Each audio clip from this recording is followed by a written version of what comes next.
주영진의 뉴스 브리핑 본격적으로 시작을 해보도록 하겠습니다. 이재명 경기지사가 대선 출마를 공식적으로 선언했습니다.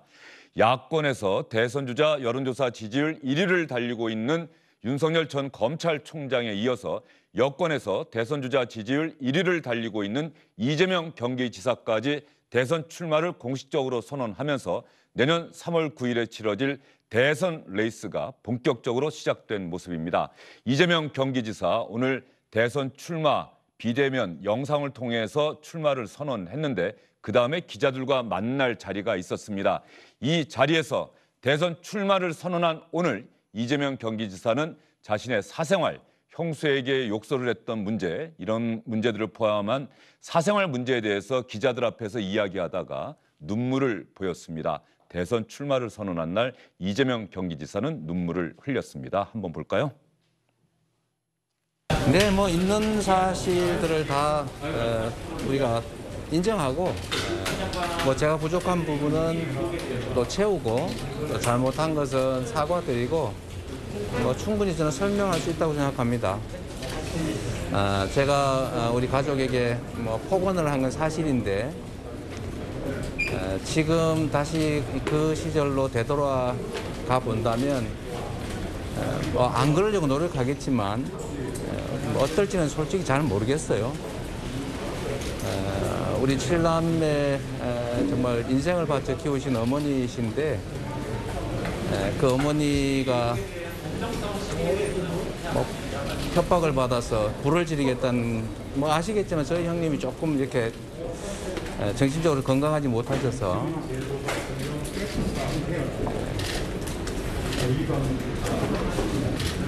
어머니에게 이제 불을 지르겠다고 협박을 하시고 이러니까 집에도 못 들어가시고 어머니는 돌아가셨고 또 그 형님께서도 이미 이 세상 사람이 아니기 때문에 앞으로는 그런 참혹한 현장은 다시는 생기지 않을 겁니다. 또 갈등의 최초 원인은 제가 가족들의 시정 개입이나 이권 개입을 막다가 생긴 것이었기 때문에 우리 국민들께서 그런 점들은 조금 감안해 주시고 또 제 부족함에 대해서는 용서를 바랍니다.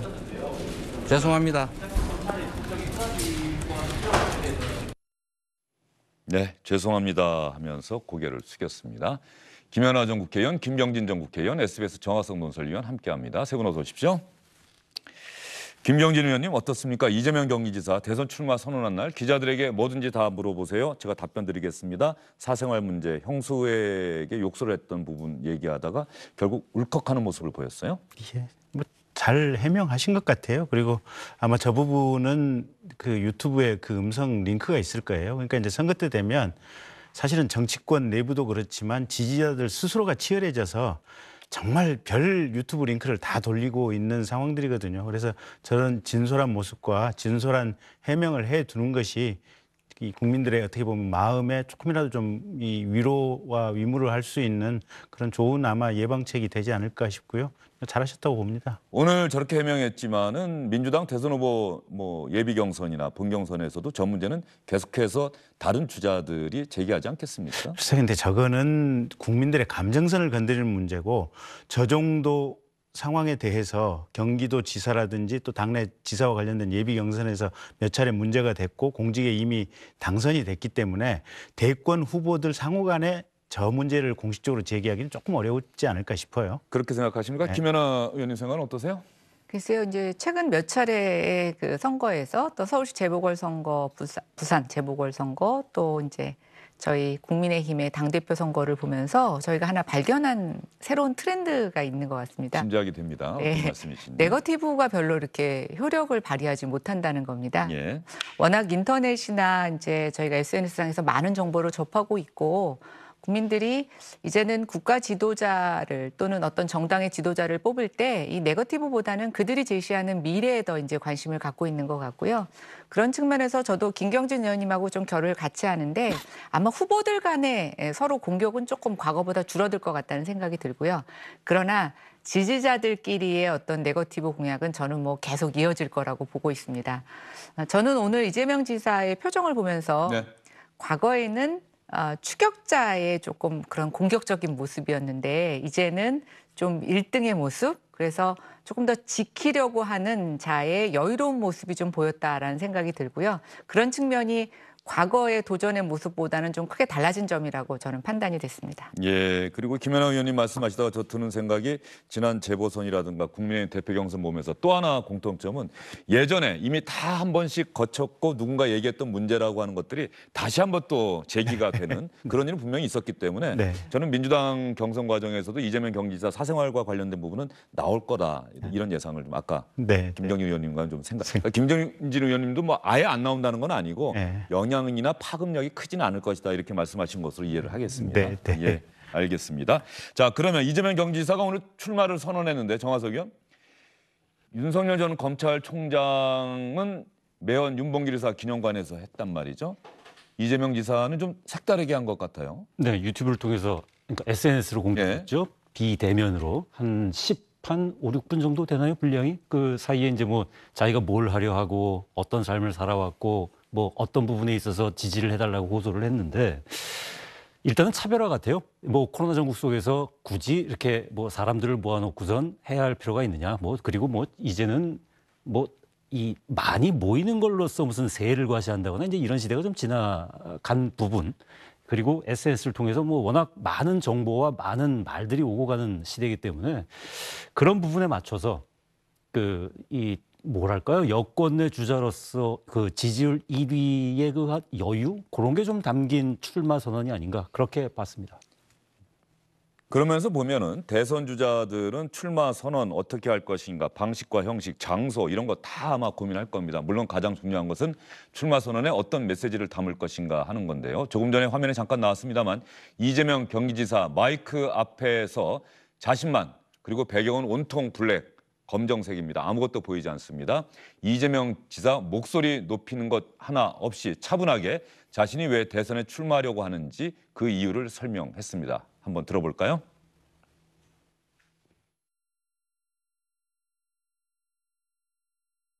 존경하는 국민 여러분, 사랑하는 더불어민주당 당원 동지 여러분, 대한민국은 민주공화국이다.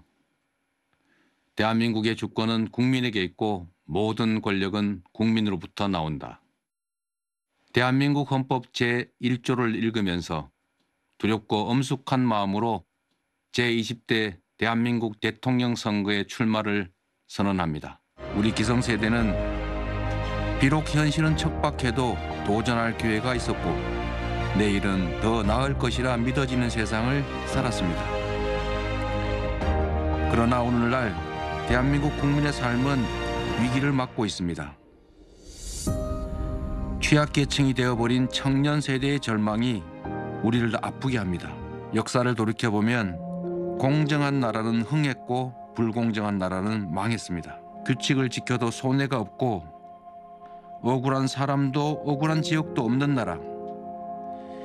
기회는 공평하고 공정한 경쟁의 결과로 합당한 보상이 주어지는 그런 사회라야 미래가 있습니다. 이런 역사적 성과를 만든 더불어민주당의 당원으로서 자랑스러운 김대중, 노무현, 문재인 정부의 토대 위에서 필요한 것은 더하고 부족한 것은 채우고 잘못한 것은 고쳐서 더 유능한 4기 민주당 정권, 더 새로운 이재명 정부로 국민 앞에 서겠습니다. 네, 여러분은 어떻게 보셨습니까? 이재명 경기지사의 영상을 통한 출마 선언, 대한민국 헌법 1조를 가장 먼저 읽었습니다. 대한민국은 민주공화국이다. 대한민국의 주권은 국민에게 있고 모든 권력은 국민으로부터 나온다. 이재명 경기지사 많은 분들이 잘 알고 있다 생각하시겠습니다만 정화석 의원, 이재명 경기지사 어떤 정치인입니까? 어떤 경력을 갖고 있고 어떤 이력이 있고? 한마디로 얘기해서 풀뿌리 정치인이라고 풀뿌리 정치인이다. 해야 되겠죠. 예. 자체 뭐 성남시장 기초단체장부터 시작을 해가지고 기초단체장을 2연임 했죠. 19대, 20대 성남시장을 했다고 나오네요. 그 이후에 다시 이 경기지사에 도전해서 경기지사가 됐고 그 사이에 대선의 후보로도 한번 도전을 했고 그러면서 어떻게 보면 계속 도전하면서 하나하나 이루어 나간 그런 어떤 한 스텝 밟아 나간 어떤 풀뿌리 정치인 이런 이미지가 상당히 강하죠. 시계 공장에서 소년공으로 일했다. 친구들은 학교를 다니는 모습 보면서 너무나도 부러웠다. 지난 2017년 대선 경선 과정에서 했던 이야기가 떠오르는데 혹시 이재명 경기지사 개인적으로 좀 아십니까? 만나보셨습니까? 어떻습니까? 저는 특별한 친분은 예. 없어요. 근데 제가 이제 20대 국회 때 이제 과방에 있었는데 그때 과방 위원장이 신상진 위원이라고 의사협회장을 하셨던 분인데 지역구가 성남이죠. 예, 신상진 위원장도 성남에서 조그마한 병원 개업을 하면서 성남에서 시민사회 운동을 했었고 이재명 지사도 성남에서 변호사 개업을 하면서 시민사회 운동을 했었고 그래서 성남시장 하기 전부터 성남에 정말 오랫동안 뿌리 박고 거기서 변론 활동 그다음에 기초자치단체장 그다음에 광역자치단체장 정말로 한 발 꾸준히 커온 그런 정치인이 아닌가 싶어요 보면. 그러니까 어려운 가정 환경에서 정말로 본인의 의지로서 여기까지 왔다 이렇게 보여집니다. 예, 이재명 경기지사를 흔히 흑수저, 아까 풀뿌리 정치인이라고 하셨는데 흑수저다. 또 본인도 오늘 그 흑수저를 자처했어요. 그런데 자신은 위기를 기회로 바꿨다. 그래서 지금 현재 위기의 대한민국에 기회를 만들어내는 그런 대통령이 되겠다. 그리고 이재명은 합니다라는 이재명은 합니다라고 하는 슬로건을 어떻게 평가하십니까? 그 박영선 전 의원의 서울시 슬로건하고 좀 비슷하다는 예. 생각을 하고 있고요.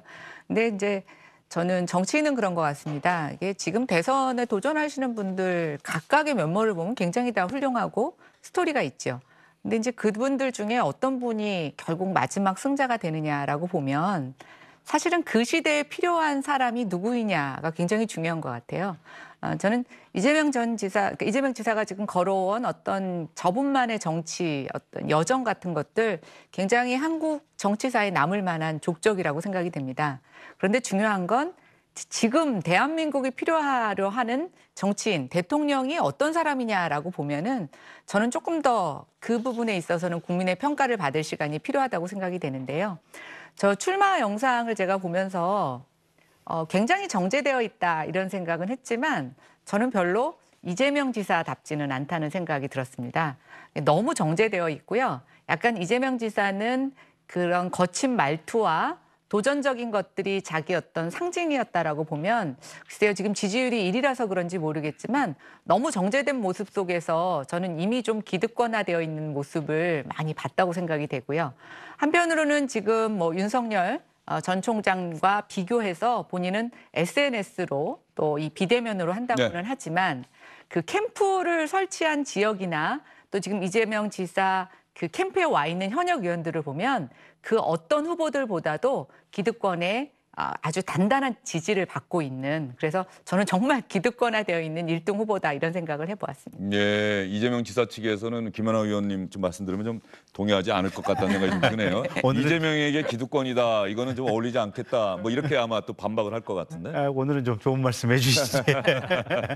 근데 예. 이재명 지사가 그러니까 이제 기대와 우려가 두 가지가 동시에 있는 것 같아요. 이제 저는 뭐 어느 당에도 소속돼 있지 않고 이런 상황이니까. 근데 기대는 저런 것 같아요. 가령 경기도 전역에 특히 유원지 같은 경우는 굉장히 여러 가지 이 여름철 되면 유원지 정비 작업을 예, 누구도 하지 하지 못했는데 못했대. 해냈다. 과감하게 해냈죠. 예. 근데 이건 사실은 정치인이라고 한다면 표를 의식하기 때문에 특히 이 표와 관련해서 이 말의 전파자들이 가지고 있는 표는 무섭거든요. 그래서 정치인들이 감히 할 생각을 못 하는데 해냈다고 하는 걸 보면 예. 국가적으로 어려운 문제가 있으면 본인이 의지가 있으면 해낼 수 있는 역량이 있다. 그런 점은 대단한 기대인 것 같아요. 보면 실제로 봐왔으니까. 예. 우려는요? 우려는 사실은 파퓰리즘이죠. 파퓰리즘. 네. 그러니까 기본소득 이렇게 하겠다. 근데 지난번에 30만 원, 1년에 30만 원인가요? 그게 뭐 얼마 안 되잖아요. 1년에 예. 30만 원 해봐야 뭐 그게 이게 사실 쓸 수 있는 돈이 아니잖아요. 보면. 근데 그렇게 한다고 했을 때도 1년에 50조가 필요하잖아요. 보면. 그러니까 한 달에 10만 원씩 이렇게 주면 제가 그때 계산을 했는데 지금 조금 이제 수치가 좀 불분명한데 어쨌든 쓸만한 돈을 주게 된다면 예산이 1년에 200조 이상이 들어가기 때문에 사실은 의미도 없고 불가능한 공약을 국민들에게 지금 마구 질러대고 있잖아요. 보면. 그런 의미에서 이재명 지사가 대통령이 됐을 때 지속 가능한 대한민국을 과연 유지시킬 수 있을 것인지 그런 부분에 대한 우려가 제일 큰 거죠. 알겠습니다. 기대는 이재명 지사 측에서 더욱 강조를 할 것이고 우려에 대해서는 아마 다른 주자들이 또 더욱 부각시키려 애쓰지 않을까 이런 생각이 드는데 말이죠. 이재명 경기지사 정치권에서는 특정 정치인 줄에 서서 그 정치인의 도움을 받아서 성장하는 그런 기존의 정치 문법과 조금은 동떨어진 정치 경로를 걸어왔다, 이런 평가가 많습니다. 2010년 성남시장에 당선될 때까지 선거에 나서서 낙선하는 경험도 있었고요. 이재명 경기지사 과거의 모습을 주영진의 뉴스브리핑팀에서 찾아봤습니다. 2007년 당시 새정치 대통합민주신당의 대선 후보 경선 과정인데요. 정동영 당시 후보 측과 손학규 후보 측에서 뭔가 문제가 있어서 밤사이 충돌이 있었습니다. 이때 이재명 경기지사는 어느 주자 측에서 어떤 역할을 했는지 2007년 SBS 뉴스의 리포트 영상을 저희가 찾아봤습니다. 공 후보 지지자들이 모인 자리에 손 후보 측 의원 등이 들어와 차량 동원 계획을 짜는 현장을 적발했다며 사진을 찍고 하는 와중에 몸싸움이 벌어졌고 결국 경찰서까지 가게 된 것입니다. 형사 문제도 심각하지만 지금 그 차량 동원, 조직 동원, 차떼기 선거 그 현장을 우리가 잡은 겁니다. 부산으로 오는 길에 거기를 들렀던 겁니다. 들러서 서로 격려하고 내일 열심히 하자. 그런 얘기하고 헤어진 게 다인데. 네, 이재명 경기지사의 14년 전 모습을 시청자 여러분 지금 확인해 보셨습니다. 당시 정동영 후보 측, 이른바 정통이라고 하는 조직에 지금 아마 수감 생활 중이죠. 미키루크라고 불렸던 노사모의 핵심 역할을 했던 이상호 씨의 권유를 받아서 정동영 후보를 지지했고, 당시 정동영 후보 측에서 일을 했던 이재명 경기지사의 2007년 당시 모습을 여러분 보셨습니다. 이재명 경기지사 오늘 대선 출마를 선언하면서 기자들이 많은 질문을 했겠죠. 윤석열 전 검찰총장에 대한 평가, 당연히 질문이 나왔을 겁니다. 지난 대선 출마 선언 혹시 보셨습니까? 라고 질문을 했는데 이재명 경기지사, 윤석열 전 총장에 대해서는 어떤 얘기했는지 한번 들어보도록 하겠습니다. 우리 지금 윤 전 총장님의 그 기자회견을 나중에 영상으로 봤습니다. 좀 미래에 관한 얘기를 했으면 어땠을까. 좀 과거의 얘기를 안 할 수는 없겠지만 뭐 그렇게까지 많이 하시나 이런 아쉬움이 좀 있었습니다. 한편으로는 지금 이제 뭐 특수과외까지 받으시면서 열공을 하신다고 하지 않습니까? 이 국정이라고 하는 게 그렇게 호락호락 쉽게 익혀서 될 수 있는 일은 아닌데 아직은 이제 100일 정도 좀 넘은 정도니까 좀 더 공부하시고 채운 다음에 발언을 들어보고 제가 뭐 판단을 해도 판단을 하도록 하겠습니다. 좀 더 열심히 공부하시기 바랍니다. 예, 정화석 의원, 이재명 지사가 간접적인가요? 아니면 저게 직접적인 건가요? 윤석열 전 총장 좀 더 공부하시기 바랍니다. 아직은 대선 후보감 아니다, 대통령감 아니다, 뭐 이런 얘기로 들리는 것 같아요. 저 정도면 직접적이라고 봐야죠. 예. 실력을 이제 제기를 한 거겠죠. 자신이 뭐 8년 동안 성남시장 기초단체장하고 그다음에 광역단체장 하면서 그동안 해왔던 그 성과들, 이런 부분들을 자신은 이번에 오늘 출마 선언 내놓은 거에서도 그런 부분들을 내지 않았습니까? 그러면서 도대체 윤 전 총장은 그 한 게 뭐냐, 그다음에 뭘 하고자 하느냐를 보여준 거는 있느냐, 이 부분을 사실은 되물은 거죠. 예, 이 차별화를 얘기하는 건데 사실은 두 후보가 여야 지금 뭐 지지율 1, 2위를 달리고 있지만 말하는 건 지금 비슷해요. 공정이라는 말을 갖다가 맨 앞자리에 놓는 거는 사실은 윤 전 총장이나 이재명 지사나 같거든요. 예, 이 상황에서 그러면 그거를 갖다가 기회에 대한 뭐 공정이냐, 아니면 분배라는 부분에 대한 좀 더 신경 쓰는 어떤 정책이 필요하냐, 이런 부분에서 갈릴 텐데, 이런 부분에서 당신은 경험이 있느냐, 할 수 있는 능력이 있느냐, 이걸 갖다가 직접적으로 물어본 거라고 봐야 될 것 같습니다. 네, 윤석열 전 총장의 대선 출마 선언, 공정과 상식으로, 이렇게 캐치프레이즈가 뒤에 붙어 있는 걸 봤는데 말이죠. 자, 그러면 윤석열 전 총장은 이재명 경기지사에 대한 질문을 받았죠. 여러분 기억나십니까? 그때 무슨 얘기했는지 다시 한번 들어보겠습니다. 글쎄, 제가 국민들께서 생각하시는 다른 대권 주자나 또는 저에 대해서 그 성원을 보내주시는 그 국민들의 그 생각에 대해서 이렇게 평가한다는 것은 좀 적절하지는 않는 것 같습니다만은 우리 기자분께서 물어보시니까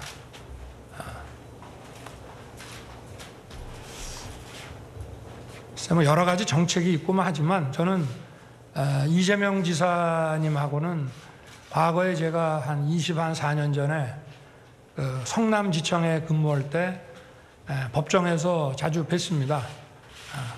굉장히 열심히 하시고 변론도 잘 하셨던 것으로 기억이 나고, 그다음에 뭐 개별 정책에 대해서는 제가 오늘 이 자리에서 좀 말씀드리는 것보다 앞으로 이제 그런 말을 할 수 있는 기회가 오지 않겠나 이렇게 보고 있습니다.